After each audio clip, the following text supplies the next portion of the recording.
오늘 이 말씀 가지고 믿음의 기도는 시련을 넘고, 믿음의 기도는 시련을 넘고 라는 제목으로 말씀을 나누고자 합니다.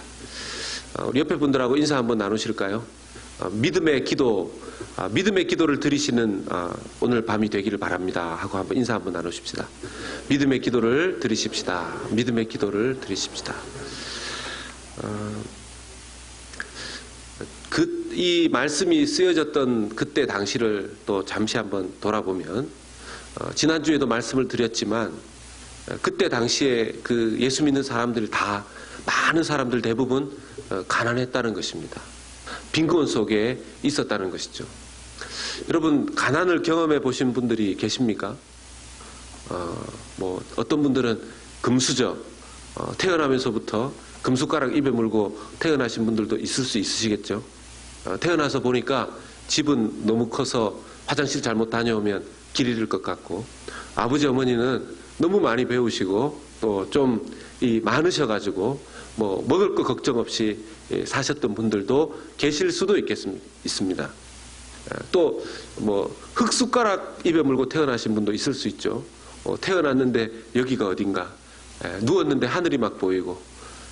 제가 이번에 가본 엘살바도르도 가서 참 아직도 잘 못 사는 분들이 많이 있더라고요. 가난하고 빈곤한. 한 달에 300불에서 450불 정도의 생활비로 살아가더라고요. 자세한 얘기 제가 좀 주일날 좀 하려고 하는데, 보면 언제라도 이럴 때는 참, 그러니까 남자들이 잘해야 돼요. 우리 남성들만 따라서 하시겠습니다. 내가 잘해야 된다. 이게 남자분들이 제가 보기엔 꽤 보이는데 왜 이렇게 소리가 약하죠? 한 번 더 하십시다. 내가 잘해야 된다. 남자들이 잘해야 됩니다. 남자들이. 이 엘살바도르에도 이 문제가 뭐냐면 남자들. 특별히 이 마초 정신이 강한 남자들. 그러니까 일부 일처제가 거의 이루어지지 않는 나라가 이 엘살바도르였습니다. 결혼은 많이 하고 아이들은 많이 이렇게 평균 4명 정도의 자녀를 낳는데요. 평균 4명 정도. 근데 문제는 그렇게 그 집에만 평균 4명이지 그 아버지 소속은 더 많은 거죠. 그런 상황 속에서 살다 보니까 이 애가 태어났는데 아버지가 없는 겁니다. 그러면 엄마 혼자서 가정을 책임져야 되는데 거의 생과부와도 같은 그런 상황 속에서 그렇게 돈이 많을 리가 있겠습니까? 그러니까 애들도 어려서부터 가난하고, 결국 이 아이가 좀 자라나면서, 제가 가본 엘살바도르라는 나라가 세계 범죄율 2위예요. 2위. 1위는 그 옆에 있는 온두라스라는 나라이고요. 근데 두 나라의 갱들이 막 싸운대요. 조폭들끼리. 왜 싸우냐면 서로 1위를 하겠다고. 엘살바도르이 범죄율 2위인데 분하다. 우리가 1위 할 수 있는데 그런 걸로 싸운다는 겁니다. 그러니까 어렸을 때부터 남자아이들 경우에는 자꾸 꼬신답니다. 갱으로 들어와라. 돈도 없고 이러니까 내가 하루에 1불씩 주겠다. 하루에 2불씩 주겠다. 네가 어디를 가도 굶어 죽지 않게 해주겠다. 이런 명목으로 갱단으로 이게 모집을 한다는 겁니다. 그러니까 처음에는 좀 참다가 어머니가 안 된다 하다가 나중에 이렇게 정말 배고프고 힘들고 이러면 그쪽으로 들어가지 않겠습니까? 어렸을 때부터 갱 안에서 자란 아이가 나중에 뭐가 되겠습니까? 결국 갈 곳이 어디겠습니까? 뻔한 거죠.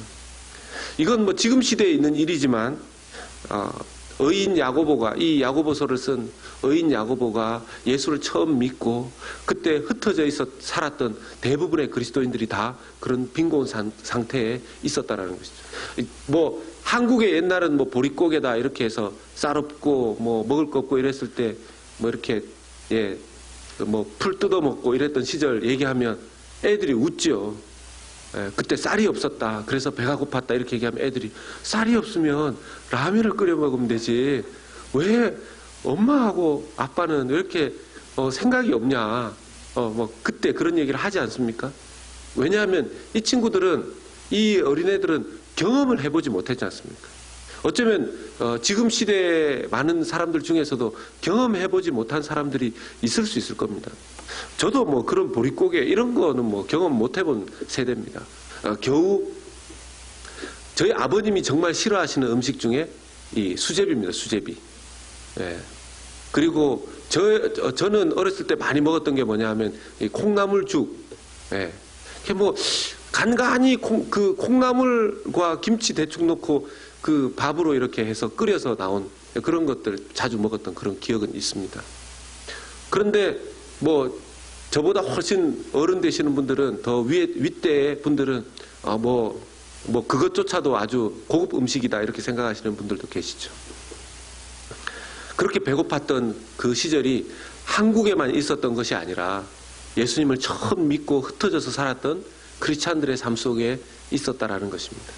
그런 빈곤 속에서, 또 그리고 그런 억압 속에서 어인 야고보가 격려하고 위로하기 위해서 하나님 앞에 기도하는 가운데 이 성경을 기록하고 보냅니다. 어떤 권면을 그 편지를 받는 사람들은 기대했을까요? 최소한 어떻게 하면 이 빈곤에서 벗어날 수 있다. 어떻게 하면 너희들 밥 먹고 살 수 있다. 이런 기도, 이런 요령, 이런 하나님의 능력부터 좀 가르쳐 줄 만한데 어인 야고보는 그것부터 이야기하지 않습니다. 오늘 말씀해 보면 구하라. 구하기는 구하는데, 기도하기는 기도하는데 구하는 내용이 좀 다릅니다. 첫 번째 어떤 것을 구하라고 하냐면 지혜를 구하라고 합니다. 지혜를 구하라고 합니다. 여러분, 일용할 양식을 구하라고 해도 지금 될까 말까 한 판에 지혜를 구하라고 말하고 있는 것입니다. 여러분, 세상을 살다 보면 이 성경에 나오는 이 4절에 아니죠, 3절에 나오는 말씀처럼 이는 너희 믿음의 시련이 인내를 만들어내는 줄 너희가 알미라. 세상을 살다 보면 시련 없는 사람이 어디 있습니까? 지금도 시련 중에 계신 분들이 계실 수 있죠. 아마 지금 병상에 있는 우리 윌 형제는 큰 시련을 겪고 있다고 할 수도 있겠습니다. 안타깝게도 지금 우리 윌리엄 형제의 이 아내가 되는 자영자매 둘째를 임신 중에 있어요. 3개월인데 요즘 뭐 기술이 의학 기술이 좋아서 그런지 보이랍니다. 그러니까 우리 안정옥 권사님이 어머니지 않습니까?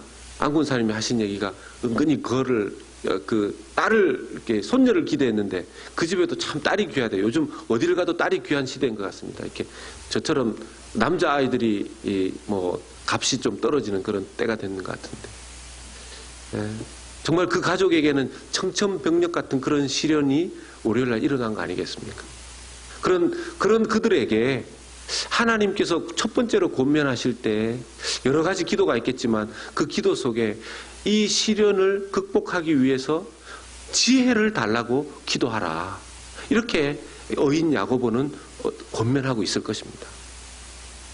여러분, 아까도 말씀드렸지만 가난과 빈곤 상태에 있다면 어떻게 하면 먹고 살 수 있는지 그걸 좀 기도하라, 권면해야 될 텐데 어떻게 지혜를 구하라고 권면을 하겠습니까? 인생의 시험, 학교 공부는 시험을 칠 때 꼭 미리 이렇게 우리가 공부를 하지 않습니까? 그래서 대략 예상은 할 수 있지만 인생의 시련들은 대부분 예상하지 못할 때 오는 것 같아요. 그러다 보니 예상 밖의 어려운 일을 겪었을 때는 도무지 이 문제를 어떻게 풀어야 될지 암담할 때가 참 많습니다. 여러분, 몸이 아픈 신호들이 계속 오죠, 그죠? 그래서 어느 날 하나님께서 기도하는 중에 네가 이제 암에 좀 언젠가 걸릴 거니까 좀 준비를 하고 보험도 좀 들어놓고 하라. 기도하면은 그런 사인이 좀 오시는 분 혹시 계셨습니까? 나중에 그런 영험한 능력이 있으신 분은 저를 위해서 좀 기도해 주십시오. 제가 안수를 해드리는 게 아니라 그런 분한테는 제가 안수를 받아야 돼요. 근데 대부분이 뭡니까? 거의 모든 분들이 앞으로 자기의 인생에 닥칠 시련들을 잘 모릅니다. 자기가 아플 거라고 예상했던 사람들 거의 없습니다. 어제까지도 건강해서 감기 한번 앓지 않았다는 그 사람이 갑자기 덜컥 병원에서 검사하는데 암이라는 겁니다. 그게 너무나 예상 밖의 일이기 때문에 그 부분을 풀어야 되는데, 그것을 풀기 위해서 우리에게 필요한 것이 있다면 지혜라는 것이죠. 이 지혜는 세상에 있는 지혜가 아닙니다. 이 지혜는요, 4절에 여러분 말씀해 보면 인내를 온전히 이루라. 이는 너희로 온전하고 구비하여 조금도 부족함이 없게 하려 함이라. 시련이 닥쳤을 때 하나님께서는 그 시련을 통해서 우리를 예수님처럼 만드시기를 원하십니다. 예수님처럼 우리를 빚어가기를 원하신다라는 것이죠. 예수님답게 만드시기를 원하시는데, 거기에 주님께서 우리에게 주시는 것이 온전히 인내를 이루어야 하는데, 어떻게 해서든지 이 인내를 통해서 우리로 하여금 예수님을 충분히 닮게끔, 거의 완벽하게 닮게끔 하기를 원하시는데, 이 완벽에 부족함이 없기를 하나님 원하신다는 겁니다. 이 성숙함에 부족함이 없기를 바라신다는 겁니다. 그런데 이 5절의 말씀에 4절에 온전함에 부족함이 없기를 바라시는데, 온전함에 성숙함에 부족함이 없기를 바라시는데, 혹시라도 여러분들에게 어떤 부족한 것이 있으면 기도하라고 하는데, 그 부족한 것이 뭐냐 하면 지혜라는 거예요. 그러면 4절에 온전한 성숙을 위해서 너희들이 부족한 것이 없기를 바란다는 그 말씀과 5절의 말씀에 여러분들이 혹시 지혜가 부족하라는 하면 기도하라는 말씀이 연결되어 있습니다. 성숙함을 위해서 성숙한 자에게 부족한 것, 성숙하기 위해서 부족한 것이 있을 수 있는데, 그것이 어떤 거라는 겁니까? 5절을 통해서 보면 지혜라는 겁니다. 성숙한 자에게는 하늘로부터 주어지는 지혜가 있다는 것입니다. 성숙한 사람에게는. 여러분, 오늘 말씀을 우리가 잘 이해하면요, 우리가 늘 기도할 때 우리의 삶 속에서 이루어지는 그것은 우리 속에서 기적부터 일어나는 것이 아닙니다. 우리의 삶의 상황 속에서 일어나는 시련에 대해서 하나님이 주시는 지혜를 가지고 그 시련을 이해하고 해석하고 기도하게 될 때에 기적이 일어나게 되는 것입니다. 여러분, 복음이 무엇입니까? 복음이 우리가 예수님만 믿으면 우리의 삶의 환경이 막 바뀌는 게 아닙니다. 우리가 복음을 믿어 우리 속에 예수님이 들어와 계시면 우리가 우리의 삶의 환경 속에서 일어나는 여러 가지 그 환난들이 내 속에서부터 이전과 다르게 해석되는 것입니다. 왜요? 새로운 하늘의 지혜가 우리에게 임했기 때문입니다. 이 하늘의 지혜가 우리에게 임했기 때문에 우리 안에서부터 상황을 바라보는 해석이 달라지게 되고, 그 상황을 바라보는 해석이 달라져서 우리가 그 해석 가운데 기도하게 될 때에 상황을 이기는, 시련을 이기는 믿음으로 하나님께서 만들어주시고 세워주시고, 그 사이에 하나님께서는 기적의 은혜를 베풀어 주신다는 것이죠. 은혜는 우리 안에서부터 밖으로 나가는 것입니다. 인사이드 아웃이죠. 이걸 모르면, 이걸 우리가 이해하지 못하면요, 상황이 자기에게 어렵게 주어지면 흔들리고 아주 포기하고 그 상황에 따라서 믿음이 오르락 내리락 하게 됩니다. 고린도전서 1장 30절의 말씀에도 그 지혜에 대해서 보면 예수 그리스도가 지혜라고 얘기하십니다. 예수는 하나님으로부터 나와서 우리에게 지혜와 의로움과 거룩함과 구원함이 되셨다고 얘기합니다. 예수님이 우리에게 주어진 지혜라는 겁니다. 이 말은 우리가 세상을 향해서 세상의 시련을 이해할 때 예수님으로 세상을 바라보라는 뜻입니다. 예수 그리스도의 눈과 마음과 생각처럼 세상을 바라보라는 것이죠.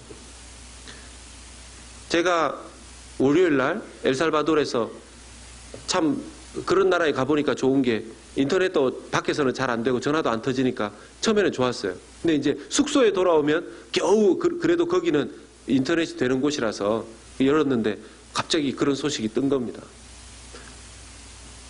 처음에는 정말 너무 안타깝고 한참을 윌 형제를 위해서 기도하고 우리 자영자매를 위해서 기도했었는데요. 그러면서 그 뉴스를 좀 찾아보니까 이 윌 형제에게 총격을 가한 그 범인에 대한 이야기가 있어서 보니까 뭐 이 사람이 이미 범죄 경력도 많고 처음에는 이 너무 밉고 이 싫은 마음이 막 올라왔었습니다. 그런데 기도하는 가운데 참 그 사람도 너무 불쌍한 거예요. 여러분, 세상에 하나님께서 이 세상에 사람을 만드실 때 소중하지 않게 만드신 영혼이 있습니까? 하나님께서 이 세상에 값어치 없게 만든 그런 사람이 있습니까? 누구라도, 이 세상 그 누구라도 소중하지 않게 만들어진 영혼은 없습니다. 차이가 뭡니까?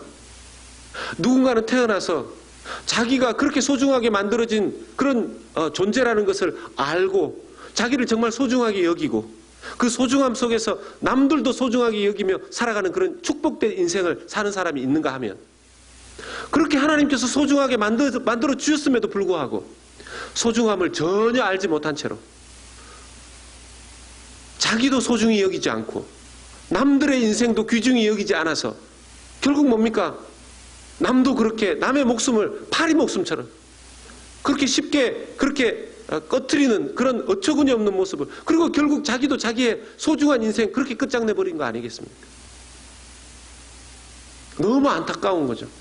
너무 안타까운 거죠. 정말 불쌍하기 그지없는 사람입니다. 저는 하나님께서 두 사람 아마 하나님께서 이 세상에 두 사람을 지으실 때에는 똑같은 사랑으로 지으셨을 겁니다. 그런데 한 사람의 인생은 그 소중함을 전혀 모른 채로 다른 사람마저 함부로 대하다가 인생을 마무리했고, 한 사람의 인생은 자기도 너무 소중하니까 다른 사람들의 어려움도 구출해내고 구해내는 그런 직업을 가지게 됐고, 여러분, 파이어파이터가 얼마나 또 위험한 직업 중에 속합니까? 화재가 났을 때나 어려움이 있을 때나 달려가서 가장 먼저 그 위험한 상황을 해결해주고 생명을 건져내는 일을 하는 그런 직업에 속한 사람들 아닙니까? 정말 얼마나 사람들의 생명을 소중하게 여기면 그들이 그런 일을 하고, 윌 형제가 이렇게 코마 상태에서 깨어났을 때 제일 먼저 했었던 첫 마디가 자기 괜찮냐고. 자기 괜찮냐고. 왜요? 나 계속 이 일을 할 수 있냐고. 내가 계속 이 일을 할 수 있냐고. 자기가 어디에 총에 맞은 것 같은데 자기 괜찮냐고. 내가 이 소방관의 일을 계속 할 수 있는지 그걸 물었다는 겁니다. 여러분, 두 사람의 인생이 너무 다르지 않습니까? 왜 이렇게 차이가 납니까? 그 속에 예수 그리스도의 눈으로 자기 자신과 세상을 바라보고 이해할 수 있는 지혜가 있는 사람과 없는 사람의 차이 아니겠습니까?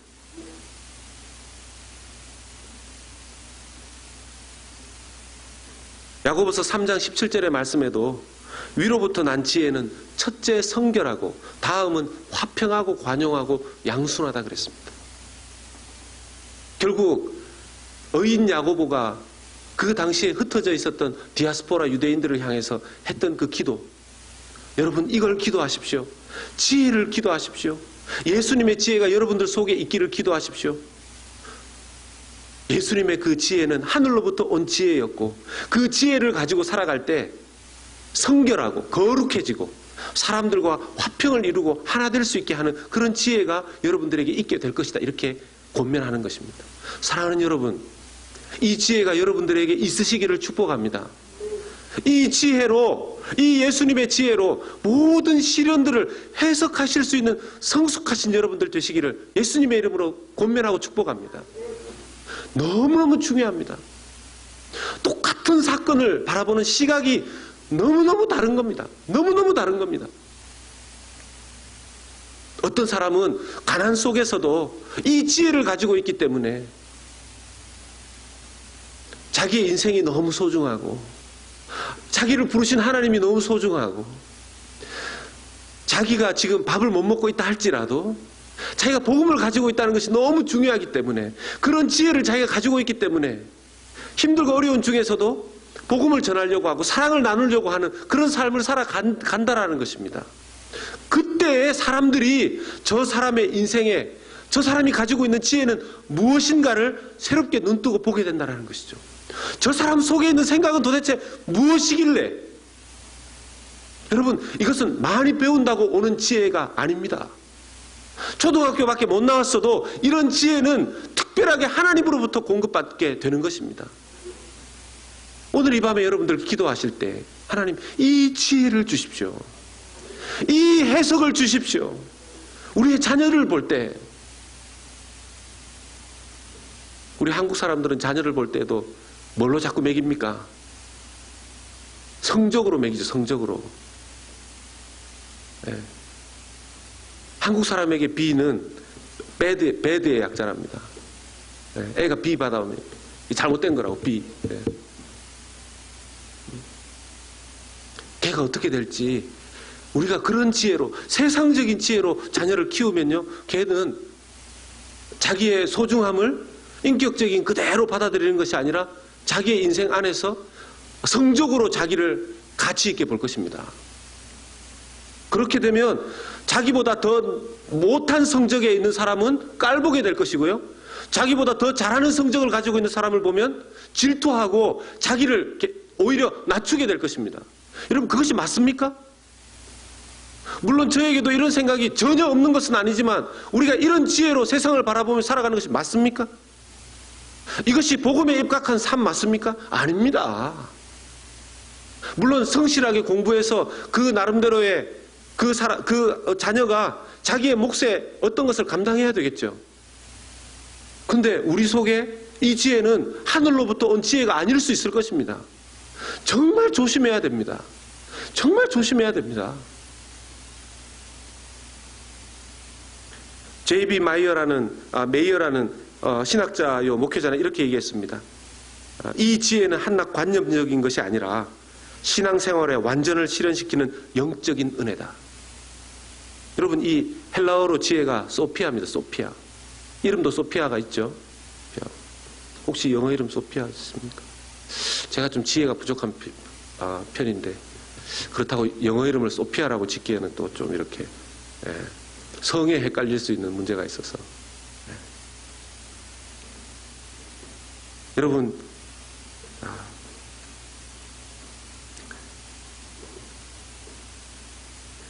지혜가 처음부터 주어지는 것은 아닌 것 같아요. 제가 이 신학교 시절에 제가 이미 결혼을 해서 아이가 한 명 신학교 1학년 때 신학대학 MDB 하는 1학년 때 아이가 태어났죠. 저희 첫째 큰딸 예주가 이번에 대학을 가는데, 그 신혼에 아이 태어난 상황에서 제가 대구와 그 신학교가 있는 용인 양지 거기를 매주 왔다 갔다 했습니다. 신학교에 월요일부터 금요일까지 이렇게 가 있으면 가끔씩 통화를 합니다. 아내하고 통화를 하고 나면 마음이 너무 힘든 거예요. 마음이 너무 힘든 거예요. 이 갓난 애기 두고 와이프한테 그 애기 맡겨놓고, 참 이게, 와이프도 이제 애를 베이비시터에게 맡기고 또 일을 하러 다니고 그랬었습니다. 참 그런 걸 볼 때, 뭐 우유값 걱정해야 되고, 제가 그때 첫 제 사례비가 40만 원. 2년차 됐을 때 제 사례비가 50만 원. 뭐 그랬었습니다. 그래서 아내하고 전화통화 한번 하고 나면 마음이 막 힘들어서 도서관으로 공부하러 가는 게 아니라 그 신학교에 있는 그 산기도 할 수 있는 기도 굴에 이제 찾아 들어가서 한참을 기도했죠. 기도를 한다고 해서 뭐 돈다발이 떨어지고 이런 일은 없었습니다. 그런데 기도를 해야지만 마음의 평강을 찾을 수가 있었어요. 저는 그것이 지혜라고 생각합니다. 제가 미국에 처음 왔을 때 그 신학교의 기숙사에 이렇게 짐을 꾸렸는데, 무슨 꾸릴 짐이 있습니까? 기숙사에 들어가면. 여러분들도 처음 미국에 있을 때 더 그러셨을 거 아니에요. 저는 좀 더 좋은 시절에 왔다 하더라도 이민가방 다 풀어서 기숙사에다 이렇게 펼치니까 뭐 없죠. 밥을 먹어야 되겠는데, 그래도 저희 이모님이 LA에 계셔서 그 교회에, 그러니까 자기 조카가 유학 왔는데 좀 필요한 거 이렇게 다 좀 내놔봐라. 그렇게 해서 막 걷어서 가지고 오셨어요. 그래서 이만큼 보따리를 풀어서 내놓으시는데 거기에 뭐가 들어있냐면은 그 밥솥, 전기밥솥 있죠. 옛날식 전기밥솥. 이렇게 버튼 탁 버튼 누르고 밥 대고 끝. 그거밖에 안 되는 그 조그마한 밥솥 그거 하나 지금도 가지고 있습니다. 여행 갈 때 가지고 가는. 그거 헝거 어디서 하나 가지고 오시고 전기장판을 가지고 있어요. 그때가 LA도 춥습니다. 네, LA도 춥습니다. 그 전기장판 가지고 오셨는데 그 전기장판이 얼마나 참 놀라운 거냐 하면 누우면 전선이 그대로 일어나면 전선 자국이 몸에 이렇게 그대로 새겨져 있습니다. 이렇게. 네. 그래서 어떤 선에 이렇게 누우면 따뜻하고 어떤 곳은 없다. 이게 분명하게 딱 보여지는 그런 거였어요. 예.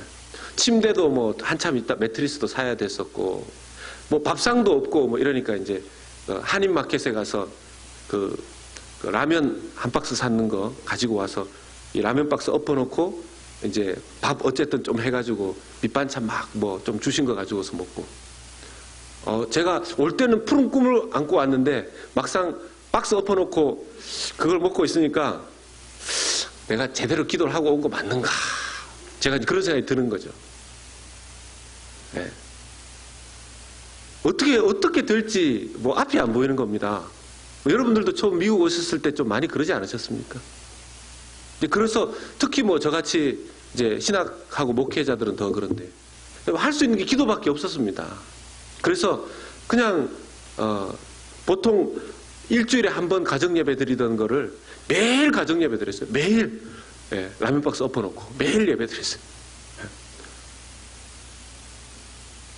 하나님께서 그런 상황 속에서 기도한다고 해서 그 라면 박스가 뭐 쌀 상자로 바뀌고 그런 기적은 일어나지 않았습니다.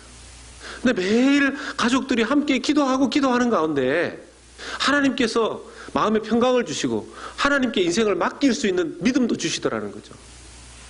하나님이 해결하신다. 하나님이 해결하신다. 사랑하는 여러분, 그런 믿음 여러분들에게 있으십니까? 하나님 앞에 맡기시는 믿음 있으십니까? 하나님 앞에 맡기시는 믿음이 지혜입니다. 내가 만약 제가 여러분들에게 혹시라도 나는 내 인생 내가 해결해 왔습니다. 뭐 하나님 뭐 좀 도와주신 것 같긴 하지만 내 인생은 내가 해결해 왔습니다. 혹시 그런 분 계십니까? 정말 이런 분이 큰일 날 분입니다. 이런 분이 큰일 날 분입니다. 하나님께서 한번 마음 먹으시면 야, 네 인생 네가 해왔다고 웃기는 소리 하지 마라. 그러면서 한번 하나님이 이렇게 손 한번 휙 드시면 정신 번쩍 차리셔야 됩니다. 아닙니다. 하나님이 우리에게 기회를 주시고 하나님 우리에게 힘도 주시고 하셨기 때문에 지금까지 이 길을 걸어올 수 있었습니다.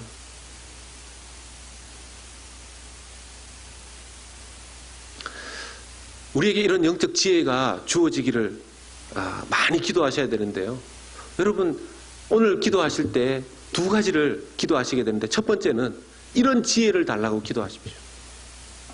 세상을 해석하는 지혜가 완전히 달라질 수 있도록 내가 세상을 해석하는 체질이 달라질 수 있도록 세상에 대한 해석의 영적 체질이 달라질 수 있도록 기도하시기 바랍니다. 두 번째는 믿음을 달라고 기도하라는 것입니다. 여러분 5절에서 6절 오늘 5절에서 8절 오늘 우리가 읽은 말씀 중에 5절은 지혜가 부족하면 후히 주시는 하나님께 구하라 그랬고요. 후히 주시는 하나님께 구하라 그랬고요. 6절의 말씀에는 6절부터 8절의 말씀은 이런 기도를 하고 응답을 받으려면 두 마음을 품으면 안 된다 이렇게 말씀하십니다. 영어 성경에 더블 마인드라고 되어 있습니다. 이중적인 마음. 여러분 이 이중적인 마음이 뭘까요? 하나님 앞에 기도의 자리에는 나와 있지만 마음 한편에서는 되겠나? 될까? 정말 될까? 이런 생각을 계속 하는 거죠. 이중적인 마음입니다. 왜 이런 이중적인 마음을 가지게 될까요? 하나님의 성품, 아직까지 그 사람 하나님 모르는 사람입니다.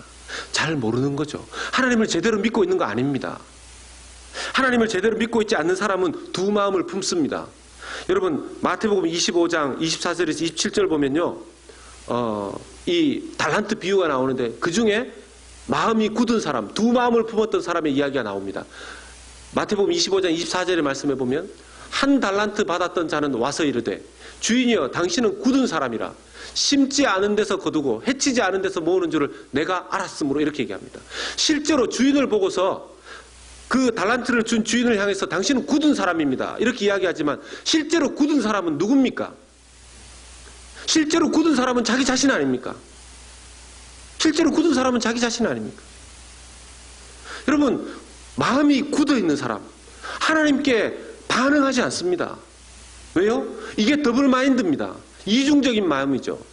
예배당에 앉아는 있지만 그 사람이 하나님의 말씀을 똑같이 듣는 것 같지만 반응하지 않습니다. 왜요?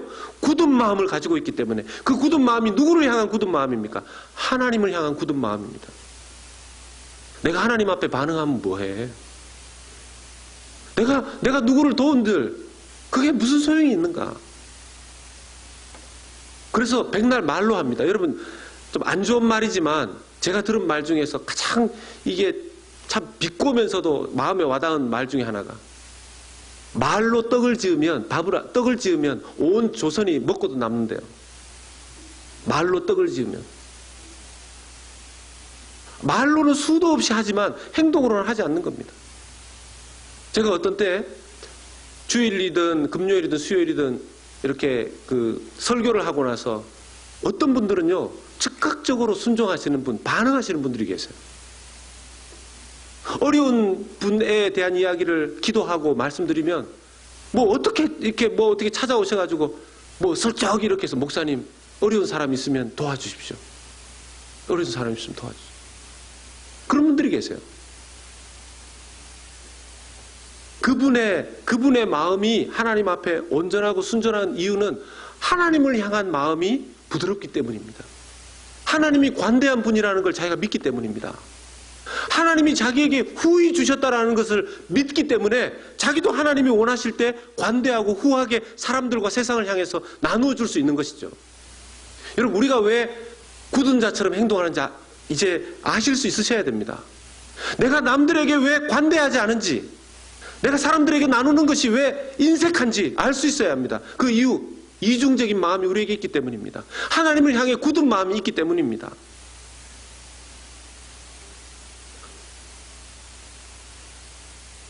엘살바도르 가서 그들을 보면서 참 놀라운 게, 여러분, 엘살바도르이 화폐 단위가 뭔지 아십니까?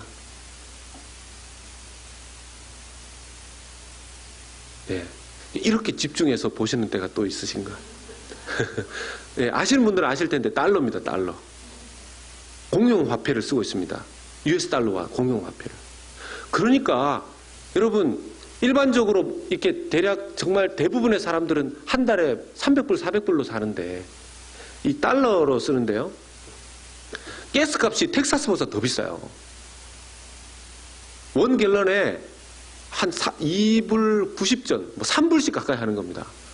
와, 그걸 누가 타고 다닙니까? 근데 그 차를 타고 다니는 사람들이 있어요. 그러니까 그 나라에도 잘 사는 사람들이 있다라는 거죠.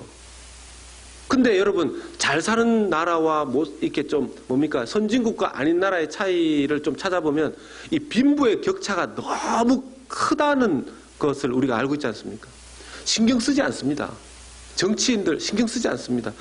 부유한 사람들, 빈곤한 사람 신경 쓰지 않습니다.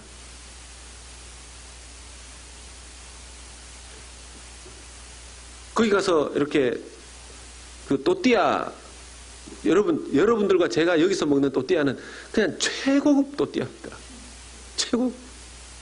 거기서 주식으로 먹는 또띠아는 제가 보니까 그래도 가정에 가서 먹는데 꼭 거기 가정에 이렇게 방문을 해보면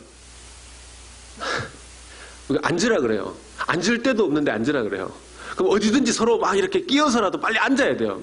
그 사람들이 우리가 안 앉으면 이렇게 그 대접이 또 소홀하다고 생각하니까 어떻게 해서든지 막 앉아야 됩니다. 몸을 구겨서라도 막 앉아야 되는데. 그러면 이제 좀 얘기하다가 자기들이 봐주겠다고 해서 또띠아 이런 걸 이제 만들어줍니다. 그게 또 나름 또 위생적이니까 이렇게 다 손을 씻으라고 하거든요. 근데 이게 손을 씻으라는 거기를 이렇게 바라보면 물고기가 막 이렇게 다니는 거죠. 예, 막 이상한 거 둥둥 떠 있고. 그걸 이제 해서 깨끗이 씻고, 예, 그 약간 안 깨끗한 물에 손을 깨끗이 씻고, 이제 그 다음에 또띠아를 만드는 겁니다. 이렇게. 예. 그래도 구우니까 뭐 안 좋은 균이 다 죽겠죠. 예. 근데 제가 또 놀란 것은 그렇다고 해서 그 사람들이 행복하지 않은 것도 아니에요. 아이가 뱃속에 아기가 있는데 행복해하고 감사해하고 또 제가 보니까 이 사람들이 예수를 믿어서 그 애만 놓고 돌아다니기 바쁜 남편들이 변하는 거예요. 야, 참 복음은 그 철없는 남편들을 바꾸더라고요.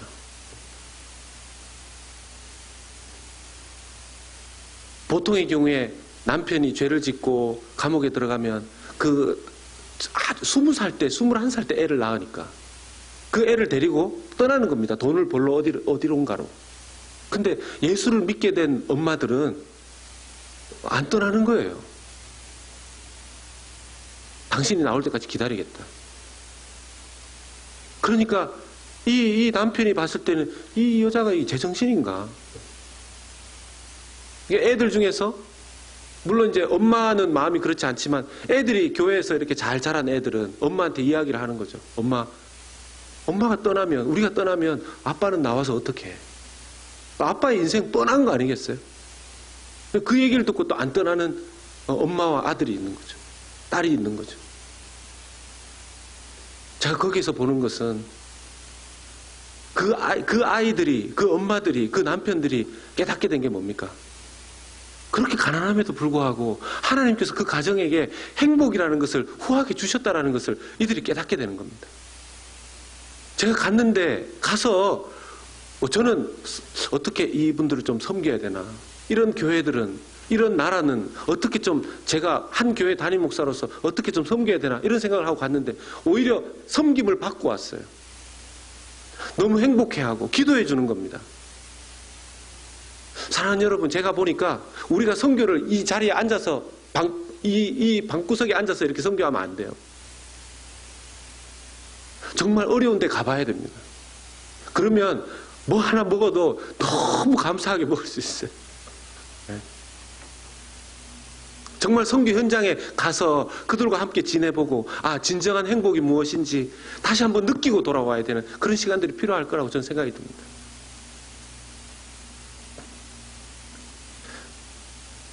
이중적인 마음, 그런 이중적인 마음은 잘하지 않은 마음입니다.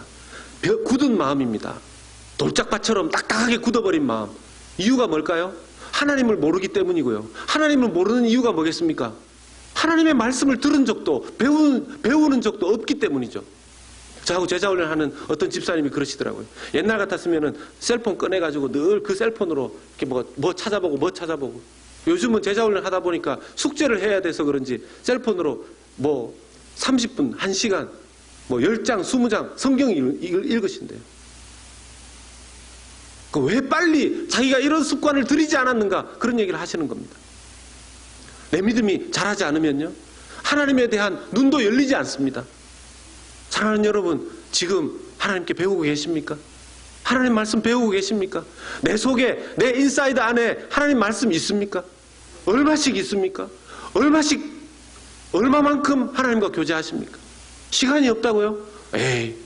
다른 시간 얼마나 많이 우리가 사용하는데요? 다른 데 얼마나 시간을 많이 쏟고 있는데요? 충분히 할 수 있죠.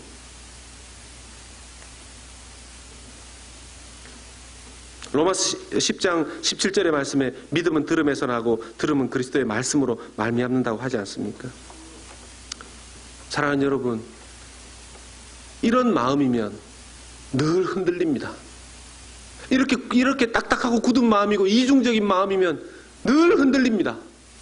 조금만 시련이 오면 하나님에 대해서, 조금만 어려움이 생기면 하나님에 대해서, 조금만 서운한 일 생기면 또 하나님에 대해서. 물론 우리는 약하기 때문에 그럴 수 있습니다.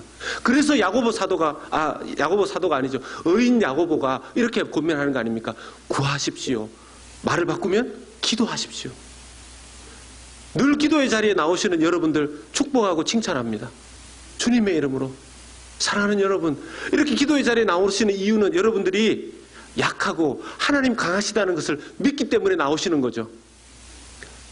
이렇게 기도의 자리에 나오시는 이유는 하나님이 기도하는 자에게 후히 주시는 관대하신 분이라는 것을 믿기 때문이시죠. 우리 사람은요, 누군가에게 후하게 주는 것처럼 했다가 좀 생색 낸 다음에 그걸로 제대로 뭔가 하지 않으면 야단도 칩니다. 그래서 받을 때 어떨 때는 누가 이렇게 잘해주면 막 걱정되잖아요. 저도 그런 경험이 있어서 하나님이 저를 막 축복하신다고 생각될 때는 하나님 왜 이러십니까? 이런 마음이 좀 있어요. 하나님 저한테 너무 축복하지 마십시오. 혹시 이렇게 축복하시고 저를 굉장히 오지에 저 엘살바도르 저 구석에 어디 보내려고 하시는 거 아닙니까? 이런 마음이 있을 때가 있어요. 제 인간적인 마음. 근데 여러분, 하나님 그렇지 않습니다.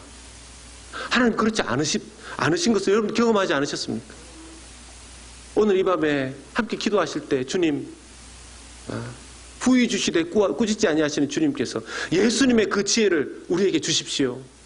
그리고 흔들리지 않는 그 더블 마인드, 이중적인 마음 말고 예수님과 같이 올곧은 믿음, 바른 믿음, 하나님을 바르게 보는 그 믿음을 주십시오.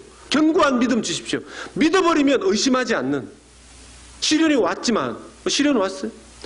여러분, 제가 윌 형제와 자형자매를 보고 야, 믿음 좋다 생각 들었는 게요, 여러분, 우리 인생에 어떻게 하면 총상을 입는 그런 시련이 있겠습니까?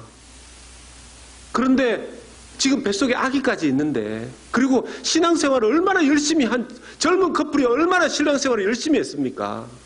그런 사람들에게 닥친 시련임에도 불구하고, 예, 하루 몸도 나아지지만 첫날, 둘째 날, 셋째 날, 넷째 날 믿음으로 반응하는 자세가 다른 겁니다.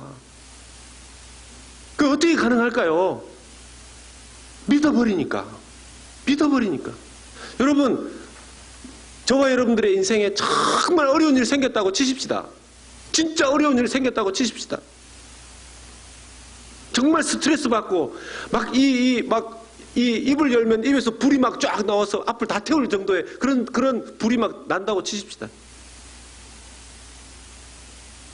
한 2, 3일 기도하시고 한 2, 3일 푹 주무시면 믿음 있는 사람들은 주님께서 안정되게 해주시고 안심시켜 주시고 평강 주실 줄로 믿으시기를 축복합니다. 여러분, 우리 그 스트레스 다 받으면 죽어요. 못 살아요. 이 땅의 시련은 우리가 예상할 수 없이 오지만 우리에게 이미 주어진 축복의 약속의 말씀, 시련 때마다 후히 주시고 꾸짖지 아니하시는 주님께 지혜를 구하고 그때마다 흔들리지 않는 믿음까지 보너스로 함께 구할 때 어떤 시련이 와도 믿음으로 기도로 넘어가시는, 돌파하시는 저와 여러분들 되시기를 예수님의 이름으로 축복합니다. 우리 같이 찬양하겠습니다. 세상 아무리 흔들려도